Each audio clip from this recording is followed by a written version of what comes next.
हटाओ डैडी सैडी, बहुत पी लिया कोला कैंडी, अब करेंगे मर्दों वाली बात। खूब पियेंगे बियर सियर, साथ में लेके सेक्सी डियर, पार्टी चलेगी सारी रात। अरे प्यार तो अपने अंदाज में बोला। दूर हटाओ डैडी सैडी, बहुत पी लिया कोला कैंडी, अब करेंगे मर्दों वाली बात। खूब पियेंगे बियर सियर, साथ में लेके सेक्सी डियर, पार्टी चलेगी सारी रात। लवंडिया लवंडिया लवंडिया लंदन से लाएंगे, रात भर डीजे बजाएंगे। लवंडिया लंदन से लाएंगे, रात भर डीजे बजाएंगे।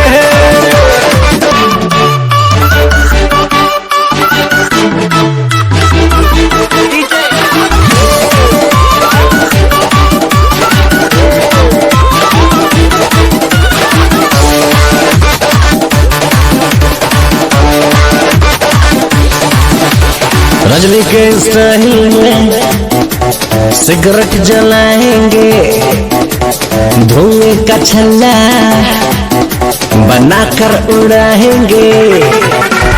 रजनी के स्टाइल में सिगरेट जलाएंगे, धुएं का छल्ला बनाकर उड़ाएंगे। लवंडिया लवंडिया लवंडिया लंदन से लाएंगे, रात भर डीजे बजाएंगे। लवंडिया लंदन से लाएंगे, रात भर डीजे बजाएंगे।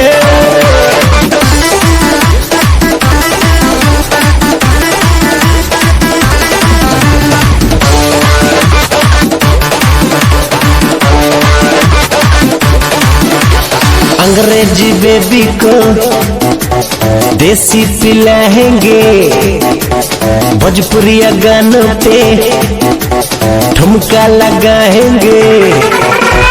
अंग्रेजी बेबी को देसी पिलाएंगे, भोजपुरिया गानों पे ठुमका लगाएंगे। लवंडिया